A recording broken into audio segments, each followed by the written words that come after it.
I started, I thought one man was in trouble and 3 were trying to help him.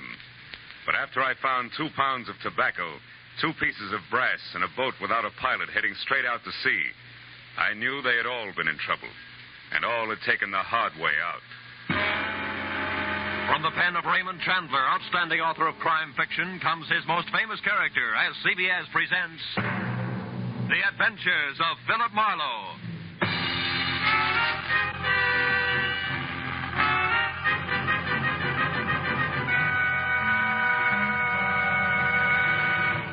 And now, with Gerald Moore, starred as Philip Marlowe, we bring you tonight's exciting story, The Hard Way Out.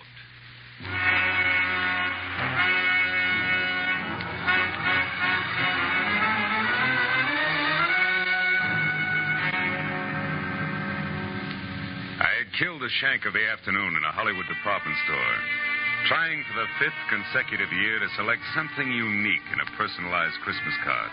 A bright-eyed salesgirl finally suggested in desperation a smoking 38, spelling out Noel in delicate wisps of white curling smoke. Well, I gave up, settled for a reissue of last year's unoriginal message. An hour later, I was driving out toward Sepulveda and my new client, August Quigg, and I was glad to be away from the pre-holiday crowds and back to work. When I pulled up in front of the factory building, an immodest sign told me the man I was to meet inside was president and co-founder of Quigg & Slater, manufacturers of nothing but the best in construction materials. Come in. Be with you in a minute. I'm on the phone. Listen, August Quigg does not change his policy overnight, Slater. Not after 25 years. You should know that, you of all people. Never mind the excuses, Slater. Those you always have, and they make me sick. Partnership trouble, Mr. Quigg? Oh, no, my partner is dead now 10 years. That was his son, Keith Slater. But he has nothing to say here. His father left it that way. Well, sit down, Mr. Marlowe, please. Slater is not what I want to talk to you about. All right, Mr. Quigg. Who is the man and what's his problem? My general manager, Frank Emery. No? He has embezzled $60,000 of this company's money in the last year. Then isn't this a great time for you to climb the nearest rooftop and scream copper? No, because I want to save Frank Emery, not condemn him. Why? What's so special about a general manager who keeps dipping itchy fingers into the till? Mr. Marlowe, Frank Emery has worked for me for 7 years. And in that time, he has climbed from shop worker to plant foreman to general manager. And that is something which took me 15 years. Which proves what? That Frank can one day go right to the top. Here, to my job. The honest way. And that is just the path he was on until a year ago when he got married. Oh. Then he started to fill his pockets with company lettuce before he'd even gotten rid of the rice. Is that it? Yes, but don't leap to any conclusions, Mr. Marlowe, because his wife, Sheila, is a very sweet woman. Everybody knows that. And if anything, she should be a good influence. Mr. Quigg, what's Frank Emery's salary? $175 a week. Oh. When'd you last see him? This afternoon, about 2 o'clock. I called him in here, but I didn't say anything about the shortage. We just talked. I asked him if he thought he needed a vacation. He only sulked. He said he'd be all right in a little while. Then he left. But when he got back to his desk, he only stopped there long enough to pick up his hat. That was 3 hours ago. You've called his house since? Twice, but I got no answer. Here's the number, Marlowe, and the address. Now we better stop talking, start moving. I must know what Frank Emery plans to do.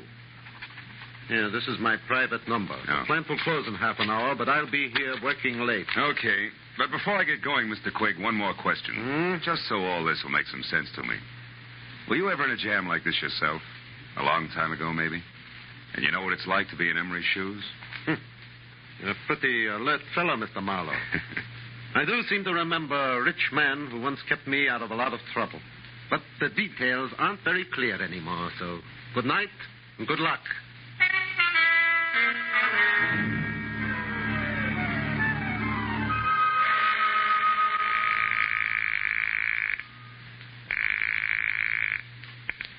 Hello? Mr. Frank Emery, please. I'm sorry he's not in. Is this Philip Marlowe? Yeah, that's right. That should make you Sheila Emery, huh? Yes, I just finished speaking to August Quigg at the plant, Mr. Marlowe. He told me about you. And about Frank. Take it easy, Mrs. Emery. Crying isn't going to help Frank any. Yes, I know. But how can I help, Frank? What can I do? I'm not sure, but look, can you meet me right away? I'm at the Golden Crown. It's a cocktail lounge on Santa Monica Boulevard near Bradley. Yes, of course, Mr. Marlowe. I'll be there as soon as possible.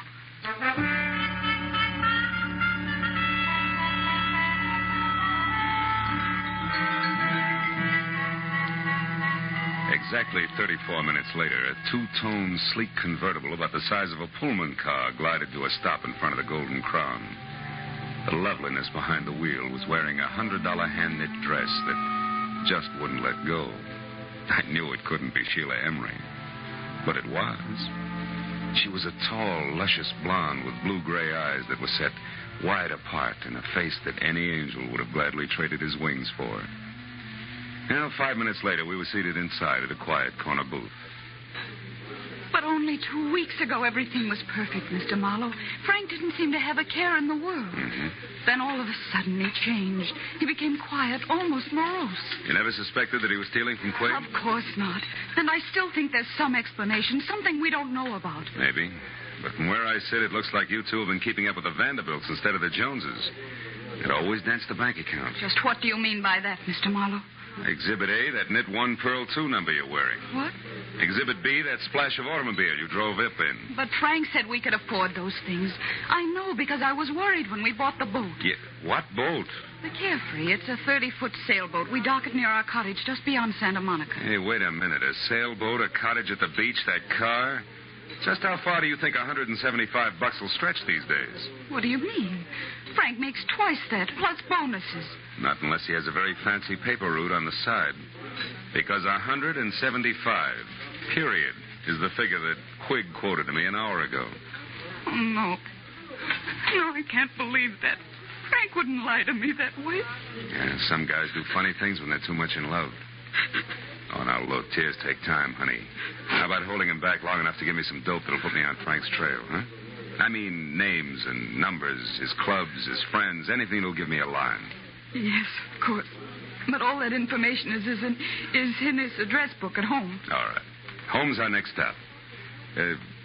Just between us, Sheila. What are the chances that Frank has an extracurricular interest on a back street somewhere? Another woman? Oh, no, I'm sure that's not the way things are. Frank loves me very much. Yeah, I guess so. Believe me, if he doesn't, we're not looking for an embezzler. We're after a maniac. Come on, let's get out of here.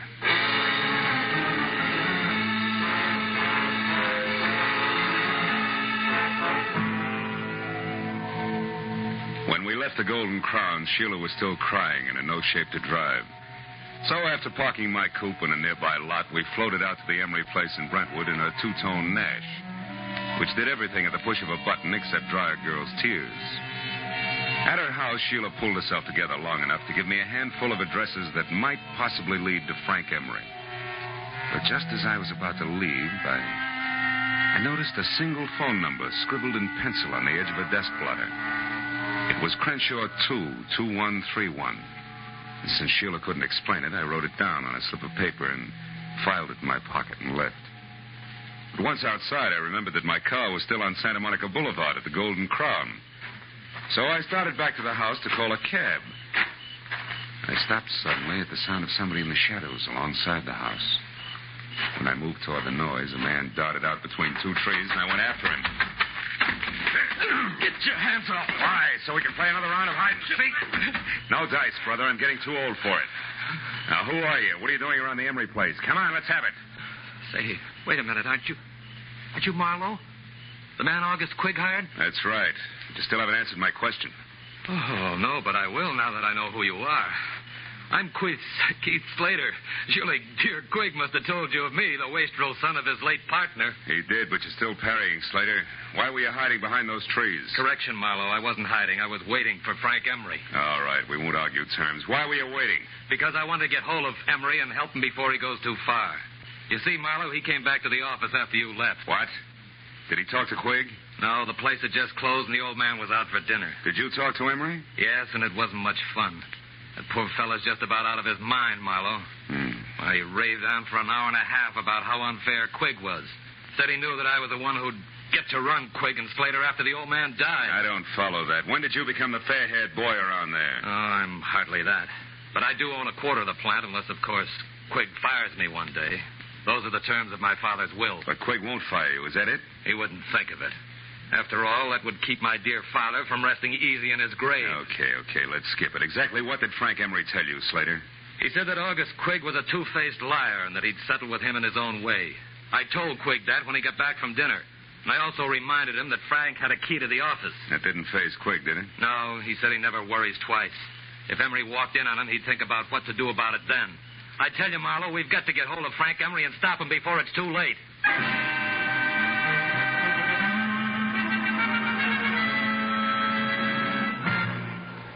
In just a moment, back to the adventures of Philip Marlowe. But first, just 1 hour from now, over most of these same CBS network stations, Eve Arden will be midway through her regular Sunday night role of Our Miss Brooks, America's most charming and most highly unusual school teacher. You've seen Eve Arden make her hilarious way through many a Hollywood movie. Now you can hear her every Sunday night as Our Miss Brooks, just a little later over most of these same CBS network stations. And now, with our star, Gerald Moore, we return to the second act of The Adventures of Philip Marlowe and tonight's story, The Hard Way Out.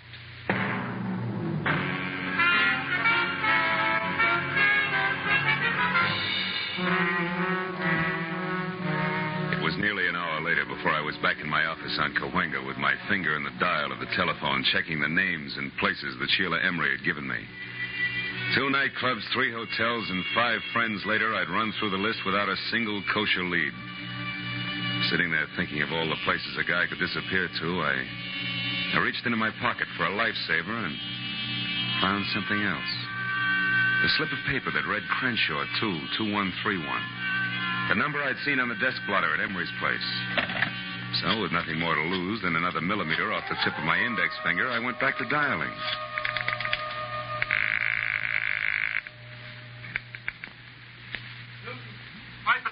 Shop, Sam Newton talking. Newton's what? Pipe and tobacco shop, what can I do for you? Not a thing, old-timer. My mistake. Pipe and tobacco shop. Marlowe speaking. This is Sheila Emery, Marlowe. I think I know where Frank is. You do? Yes, at our cottage at the beach. It's closed up, but I was just going through some things in my desk when I discovered that the keys to the place were gone. And I clearly remember seeing them only yesterday. What's the exact location of that cottage? It's 2 miles north of Santa Monica and down on the beach, directly behind a large white frame house on the Pacific Coast Highway. Number 1221. You can't miss it. 1221. Okay, I'm leaving right now, and I'll call you as soon as I can, so try not to worry.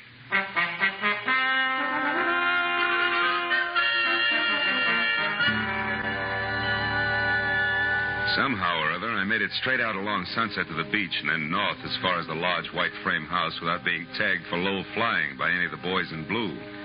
But when I got down to the cottage on the beach, I found it deserted and boarded up like opening night at an unlicensed peep show in Boston. Except for a couple of stray gulls who probably had insomnia, I was all alone. But the gregarious streak in me didn't suffer very long, because a minute later I had an unannounced visitor. It was a nasty caliber .45 automatic. And the man on the other end who gripped the handle like he knew what he was doing was none other than the general manager of Quig & Slater, Mr. Frank Emery. Mind telling me who you are and what you want here? Well, the name, which probably doesn't matter, Mr. Emery, is Philip Marlowe. But my business with you is something else. I'm working for your boss, August Quig, and believe it or not, he wants to help you. That's a lie, Marlowe. Nobody wants to help me, and you know that. This is a smart trick, but it won't work. It can't work. And I'll tell you why. When the police do get to me, Marlowe, they won't find anything but a corpse. Is that clear? Suicide. Don't be a fool. What about your wife? Marlowe, that's why I took the $60,000. So save your breath. And unless you're interested in joining me, do exactly as I say. Now, here. Pick up these keys and open that door. Go on. Now, throw the keys back gently. Please, Emery, listen to me. No. I've listened to too many people already. Now it's my turn to talk. What I'm going to say is goodbye in my own way. You don't know what you're doing, Emery. Stop a minute. Think. This isn't the time to think, Marlowe. This is the time to act. Now, get in. Emery backed me into the cottage, stepped outside, and pulled the door shut. I waited a moment until I heard his car start. Then I tried the door and knew I was wasting my time. Emery had run a piece of pipe through the handle, and Gargantua himself couldn't have opened it from the inside. Took me 10 minutes to kick enough boards off one of the windows to wiggle out and another 5 to get to a phone. When I told Sheila that her husband was on her way home in a very desperate frame of mind, she promised to hold him at all costs until I could get there. 20 minutes later, I was in Sheila's house on Bundy Drive. Marlowe, what happened? Where's your husband? I don't know. He hasn't been here. Oh, fine. After you called me, I waited, but he didn't come back. Marlowe, what did you mean when you said Frank was desperate? I'm afraid Frank intends to kill himself. Kill himself? Oh, no, he can't. Now, we still may be able to stop him. When he left the beach house, he was heading someplace to say goodbye. I figured for sure that meant you, but wherever he was going, he didn't want to be followed. He locked me in and... The gun. Holy smoke, where's your phone? Right over there. Oh. Well, what about a gun? Does Frank have one? Yeah, 45. Didn't come here to make his last goodbyes. That only leaves August Quigg. Do you know what you're saying? Come on, answer that phone. No answer on Quigg's private wire. You're accusing Frank of murder. He hates Mr. Quigg, yes, but I know he couldn't kill him. He couldn't. Now, you listen to me. Your husband's cornered, and he's decided to blast his way out of a hopeless situation. I'm going to Quigg's office. If Frank comes back, try to keep him here. But don't try too hard, because it might be dangerous now, even for you.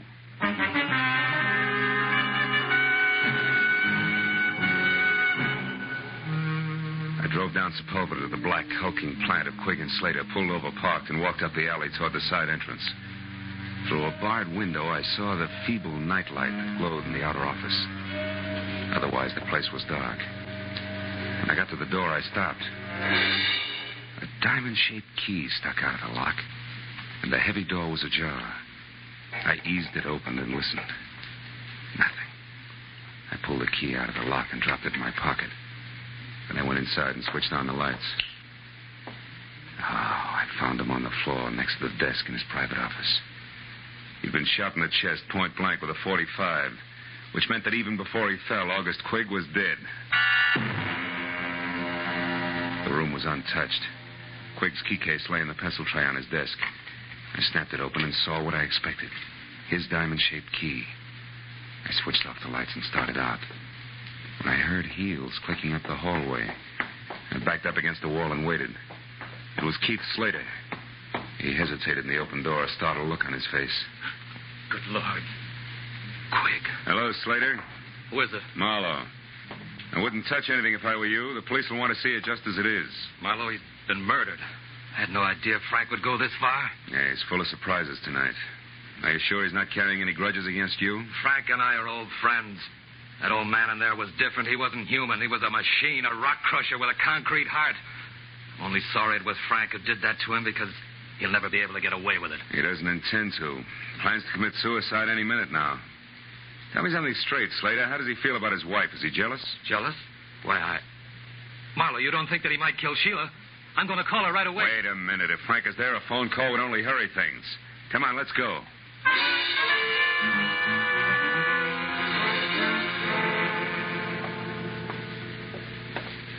I don't like the looks of this, Marlowe. Neither do I. Sheila? Frank? Anybody home? They're not here, neither one of them. Well, if they are, they're not talking. Oh, you've got a macabre sense of humor. Nobody's laughing, brother. Look, you check upstairs. I'll see what I can find down here. And for once, I hope it's nothing. I gave the ground floor a fast run-through. It was neat and tidy, from copper-potted ivy on the dining room wall to the sunbeam toastmaster on the breakfast tray. The only thing out of place was a bottle of scotch near the kitchen sink and lipstick on the glass beside it said Sheila. I was back in the living room before I found out why she had needed that bracer. Propped against a bowl of violets on the coffee table were 2 notes pinned together. The top one was for me, from Sheila. It said, Marlowe, I just found this note from Frank. I'm sure he means that he's going out in our boat, the Carefree. I've got to stop him, Sheila. I turned to Frank's note and was reading it as Slater came down the stairs. Nothing unusual upstairs, Marlowe, did you? What's that? What have you found? Frank's suicide note. He asked Sheila to forgive him and forget him. Yeah, read it yourself. I'm going to call the police. Sure he means that he's going out in our boat to Carefree. Say. What's wrong? I thought you were going to call the police. I was. But I noticed this phone number here on the desk blotter again. It's a tobacco dealer. Slater, I've got a very wacky idea. I'm going to give it a try.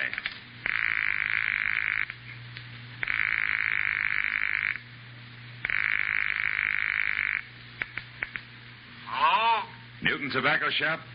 Yes, but we're closed. It's after midnight, you know. Yeah, I know. This is the police, Mr. Newton. We want some information. Police? What did you want? Take it easy. Do you have a customer named Emery, Frank Emery? Yes. He was in late this afternoon. What'd he buy? Tobacco? A special blend I make up for him. I see. How much of it did he get? Oh, my. Let me think now.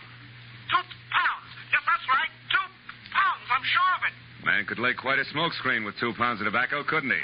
Thanks, Mr. Newton. You've been a big help. What's the matter, Slater? You look troubled. Are you thinking the same thing I am? I don't know what you're thinking, Marlowe. This. It's mighty weird for a guy who's planning suicide to go buy himself 2 pounds of tobacco a few hours before he blows his brains out. Put it succinctly, pal, I'm thinking that Frank Emery's suicide's a big fat phony. This is Lieutenant Ibarra. Marlowe, Ibarra. Catching you at this hour is the best break I've had all night. How so? What's up, Marlowe? Guy's been murdered, and his killer, one Frank Emery, is getting away by boat. Can you sell the harbor patrol on running him down for me? It's his own, a sailboat called the Carefree. A 30-footer with an auxiliary motor. He'll be out a ways, off Topanga Canyon. Well, that can be arranged, but where'll I find you? I'll need some particulars. I'm going to his beach place. It's in a little cove 2 miles above Santa Monica. There's a pier and a boathouse a couple of 100 yards beyond. Okay, Marlowe, we'll find it. Now, listen, don't get your feet wet. Wait till we get there.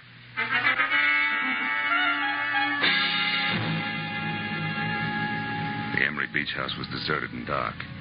So Slater and I went on to the boathouse, which was dark, too. But that's where we found Sheila lying on the planks, sobbing out the end of a long, hard cry. Slater ran to her and lifted her to her feet. Oh, Sheila. Sheila, what happened? Where's Frank? Oh, Keith. I was too late. I saw him leave. He waved to me and called goodbye. I begged him to come back, but no, he never will. Don't be too sure of that, honey. Oh, what do you mean, Marlowe? Oh, wait a minute. That boat coming in is probably Ibarra. Marlowe! Yeah, here, Ibarra. I got another boat out looking for the Capri, Marlowe, so I came directly here. Who's this? Mrs. Emery, Mr. Slater, Lieutenant Ibarra. How do you do? Lieutenant? Well, Marlowe, what's it all about? Well, the embezzler killed his boss, set up a strong case of suicide, and at the moment is pulling a very fast switch. You mean he's not really checking out? How'd you figure? He bought 2 pounds of his favorite pipe tobacco today. What's that? Wait, Sheila. Well, that's interesting, Phil, but suicide's a peculiar people. Okay, but I'll bet you my Sea Scout insignia against a dead jellyfish that he's got a small boat aboard, and that he's going to get off the Carefree and row to shore. How about it, Mrs. Emery? Is there a small boat? There's a rubber life raft in one of the lockers. That'll do it. It's all he needs. Lieutenant Ibarra, Yes, Mooney, what is it? we just got a call on the radio from the other boat. They've spotted the Carefree running without lights southwest about 2.5 miles offshore. He's holding a steady course, but there's nobody at the wheel. In fact, she seems to be abandoned. Well, tell him to stand by, but leave her alone. We'll be right out. Well, Marlowe, we'll know in a minute. Let's go, folks. Get aboard.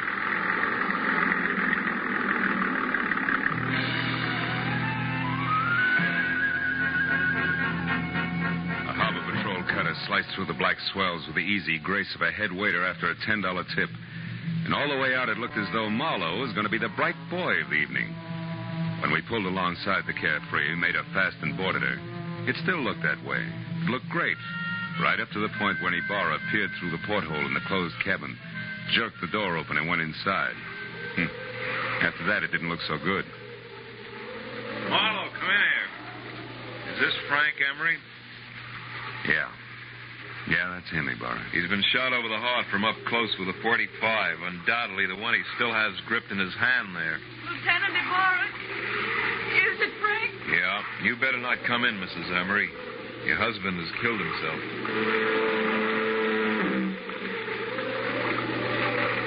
I walked back to the stern and sat down. Ibarra was going through his grim routine inside, and I felt lousy. I stared down vacantly at my feet and only gradually became aware of the little brass cylinder that danced across the deck with every roll of the boat. I picked it up. It was an ejected cartridge from a .45. I'd found an empty .45 cartridge. All at once, things began to take shape for me. Ibarra, hold everything. I was right. Emery didn't commit suicide after all. Phil, the man's body's right here, the gun in his hand. I know, but he was murdered. Now, look, I found this out on deck, and the door to this cabin was closed. You remember? When a man is shot with a .45, he drops. He doesn't walk in, close the door, and then fall. Well, that's... Did Emery have any keys on him? Yes, these are his. They're in the ignition by the wheel. Sure. Look, this diamond-shaped one. It matches one I've got in my pocket. Come on out on deck, Ibarra, and watch closely. Hey, Slater! Slater, can I see your key to the side door of the factory? Why, certainly, Marlowe. It's right here in my pocket. It's not in your pocket because it's here in my hand, Slater. You were so excited when you shot Quigg, you ran off and left it sticking in the lock. No. And here's one for you, Mrs. Emery. While the Carefree was still tied up at the dock, you stood right here, surprised your husband in the cabin door, and shot him. This little cartridge was ejected back to the stern. But you forgot about that, because after you shoved him inside and put the gun in his hand, you closed the door. Then you started the motor, locked the wheel, and cut the boat loose. I don't know what you're talking Look out, Ibarra, he's after your gun! That was nice, Ibarra. Marlowe, I wouldn't have believed this. Don't lose your place, because you'll have to go over it all again. Don't worry, I won't. You see, it's sort of like an equation. 2 pounds of tobacco and 2 pieces of brass added up to 2 bodies and 2 murderers.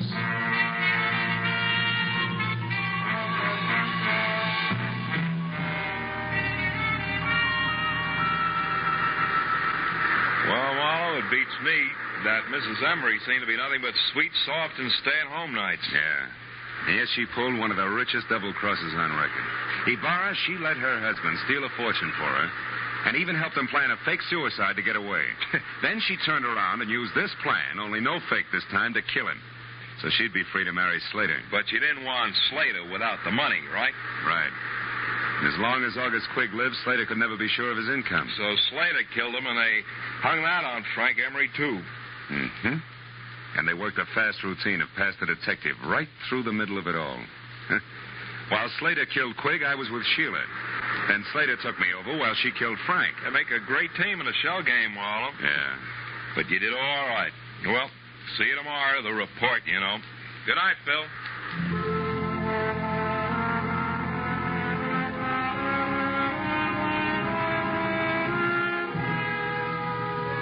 I sat alone on the pier for a long time. I watched the waves come in, and gradually my mind got untangled from the treachery and violence it had been wrapped up in all night. And the lady turned out to be the tiger. And then as my thoughts plowed back through the whole mess of the afternoon when I'd been shopping for Christmas cards, I made up my mind to cancel my order and have an entirely new set printed up. They say it pays to advertise, and if that's true, right across the top of my new cards in big block letters, I'm going to have the words, goodwill toward men. Who knows? Maybe it'll help. Anyway, I hope so.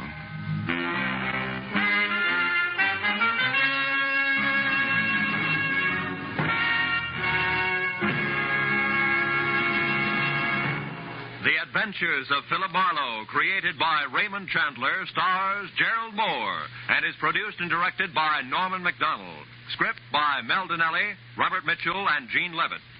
Featured in tonight's cast were Barbara Fuller, Louis Van Rooten, Bill Nally, and Edgar Barrier. Lieutenant Ibarra was played by Jeff Corey. The special music was conceived and conducted by Richard Arant.